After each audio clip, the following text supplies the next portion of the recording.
Hello everyone, আমি রয়েছি রণদীপ তোমাদের সঙ্গে।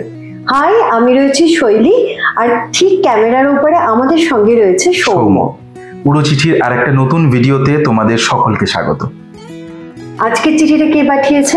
আজকের চিঠি আমাদের পাঠিয়েছে শুভঙ্কর বড়াল। আজকের চিঠিটা কিন্তু বেশ রোমহর্ষক, একটা সত্যি ভৌতিক অভিজ্ঞতা শুভঙ্কর আমাদের লিখে পাঠিয়েছে। তাহলে পড়া যাক। হ্যাঁ, পড়ো। বেশ।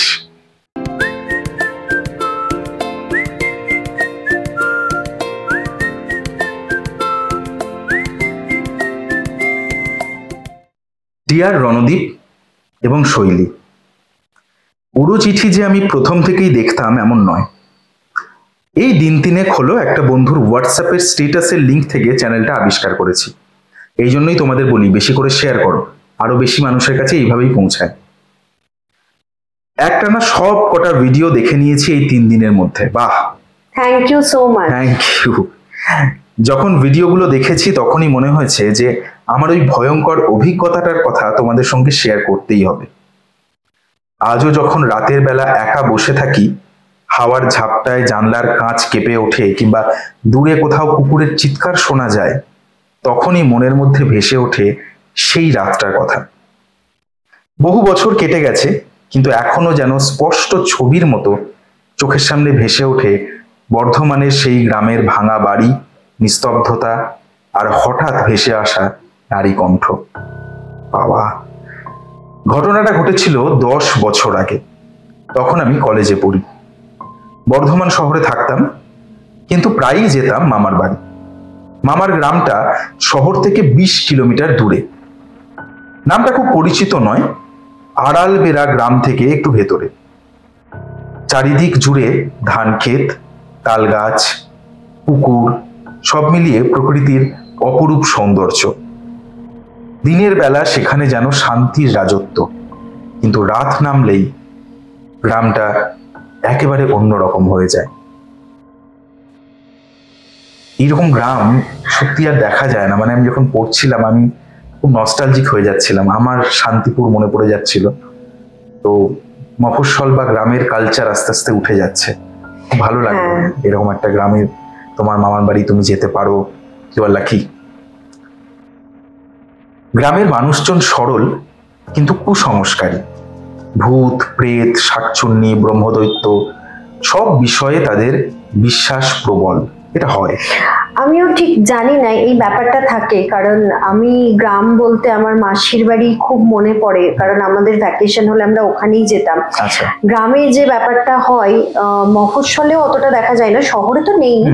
একটু সন্ধ্যের পর অন্ধকার হয়ে যায়, বাচ্চা বাচ্চা ছেলেমেয়েরা তাদের খেলা ছেড়ে দিয়ে বাড়ি চলে যায়, পড়তে বসার একটা কালচার আছে।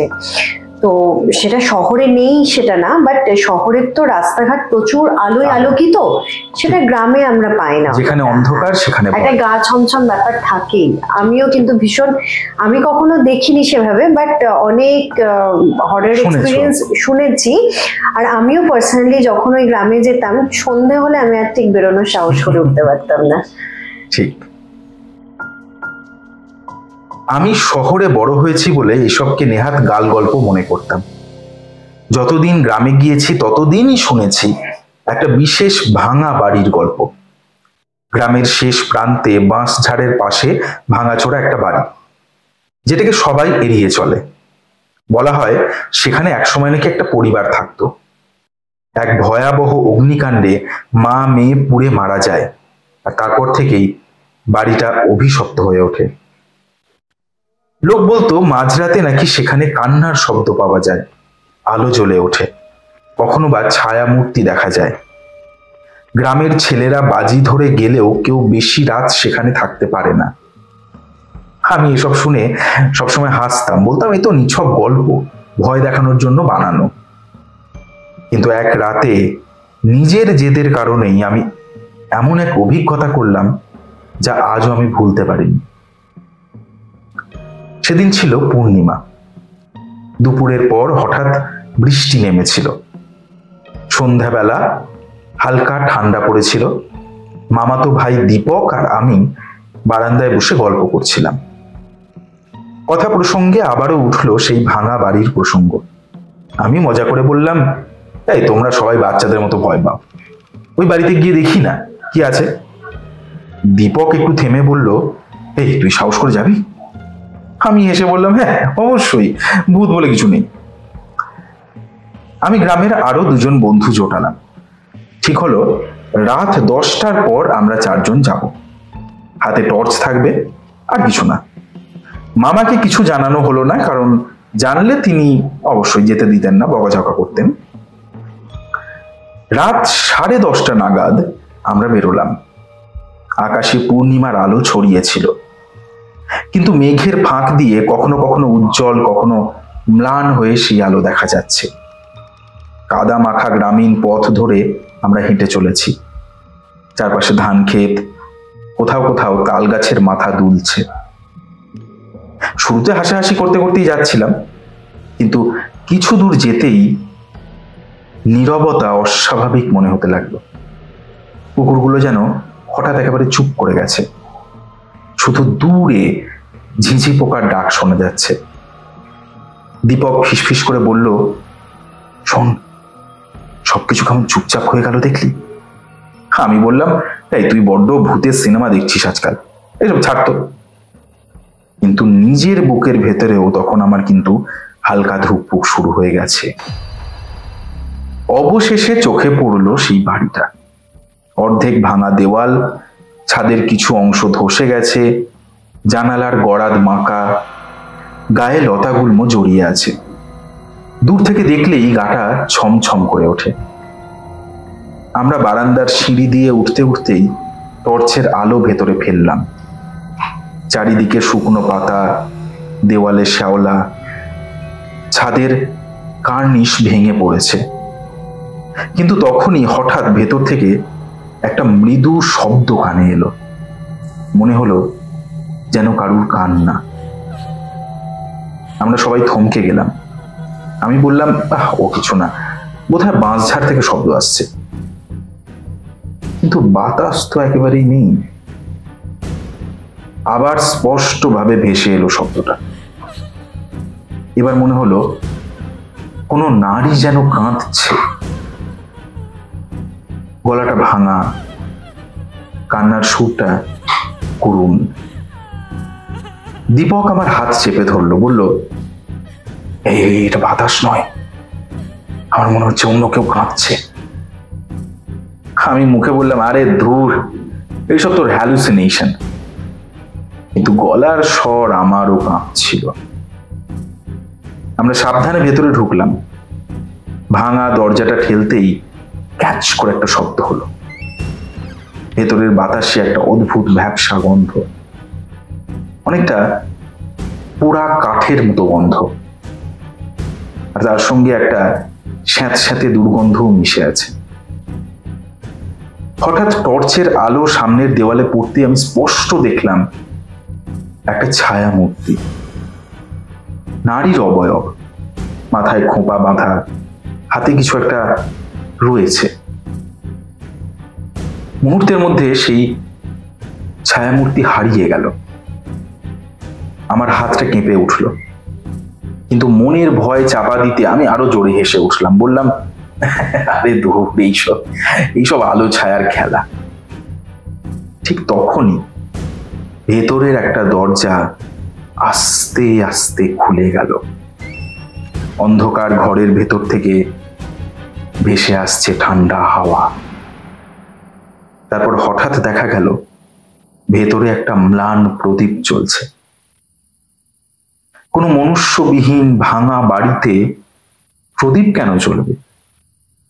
আমরা হতভম্ব হয়ে দাঁড়িয়ে আছি। ঠিক তখনই শোনা গেল একটা ফিসফিসে কণ্ঠস্বর, আমায় ফিরিয়ে দাও, আমায় ফিরিয়ে দাও। আমার বুকের ভেতর ধকধক শুরু হলো।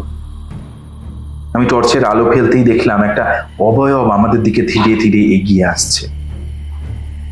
সাদা শাড়ি পরা এক মহিলা, চুল এলোমেলো, মুখে একটা অদ্ভুত নিরাসক্ত এক্সপ্রেশন, চোখ দুটো লালচে, ঠোঁট ফ্যাকাশে, যেন সারা শরীরে কোনো রক্ত নেই। আমরা কেউই নড়তে পারছিলাম না। অবয়বটা ক্রমেই আমাদের কাছে আসছিল। হঠাৎ টর্চটা নিভে গেল। চারিদিক অন্ধকার, শুধু সেই কণ্ঠস্বর, কেন এলে, কেন এলে।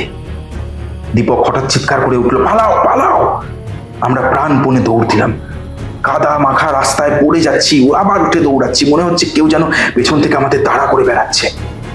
অবশেষে গ্রামের ভেতর আলো দেখা মাত্র আমরা থামলাম। হাঁপাতে হাঁপাতে পেছনে তাকালাম না, কোথাও কিচ্ছু নেই, শুধু রাতের একটা নিস্তব্ধ নীরবতা। সকালে মামাকে সব বললাম। মামা গম্ভীর মুখে সব শুনলেন, তারপর একটু বকাঝকার পর জানালেন আসল কাহিনী। বছর 30 আগে ওই বাড়িতে এক দম্পতি এবং তার ছোট মেয়ে থাকতো। স্বামীটা মাতাল ছিল, প্রায় স্ত্রীকে মারধর করত। এক রাত্রে মাতাল অবস্থায় ঝগড়ার পর নাকি ঘরে আগুন লাগিয়ে দেয় সে। স্ত্রী এবং মেয়ে ঘরের ভেতরেই পুড়ে মারা যায়। তারপর থেকে ওই বাড়ি সবাই অভিশপ্ত বলেই বিশ্বাস করে।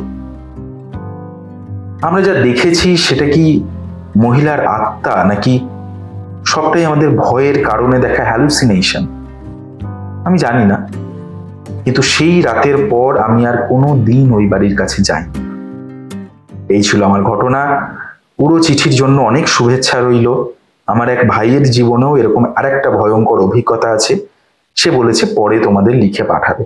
ইতি শুভঙ্কর বড়াল। থ্যাংক ইউ শুভঙ্কর, এরকম একটা ঘটনা আমাদের লিখে পাঠাবার জন্য। তবে তোমার মনে কিন্তু ভীষণ সাহস আছে শুভঙ্কর। আমি যদি এরকম কিছু শুনি আমি যেতেই পারবো না, আর বিশেষ করে রাত্রে। মানে আমি আমার বাড়ির ছাদে যেতেই ভয় পাই সন্ধে হয়ে গেলে। আমি ভয় টয় পাই না, আমি খুব সাহসী, আমি চলে যেতাম। আমি হলে তো দেখে নিতাম ভূতটাকে এক হাত, কোনো ব্যাপার না। যাই হোক, উড়োচিঠিতে তোমরা আরো আমাদের চিঠি পাঠাতে থাকো। কোন ঠিকানায় পাঠাবে? urochithi@gmail.com। শুনে নিলে তোমাদের মনের যা যা অভিজ্ঞতা হোক, মন খারাপ হোক, যে ফিলিং গুলো দিয়ে আমরা বেঁচে থাকি, সব অনুভূতি গুলো দিয়ে তোমরা চিঠি লিখে ফেলো। একদম। কাকে কাকে চিঠি তোমরা পাঠাতে চাও বা কার উদ্দেশ্যে বলতে চাও, যেটা তুমি বলে উঠতে পারছো না, আমরা কিন্তু অপেক্ষা করছি। তোমাদের চিঠির জন্যই আমরা অপেক্ষা করছি। আমরা পড়ে ফেলবো। দেখা হচ্ছে সামনের সপ্তাহে একটা নতুন চিঠি নিয়ে। তার আগে আমাদের চ্যানেলটাকে সাবস্ক্রাইব করে দেবে, আর আমাদের ভিডিওটাকে খুব করে শেয়ার করে দেবে, আর লাইক করতে ভুলবে না। আর তোমাদের চিঠির সঙ্গে ফোন নাম্বার কিন্তু অ্যাড করে দেবে। ওকে, তাহলে আজকের মতো টাটা। দেখা হচ্ছে সামনের সপ্তাহে একটা নতুন চিঠি নিয়ে। ততদিনের মতো বিদায়। বাই।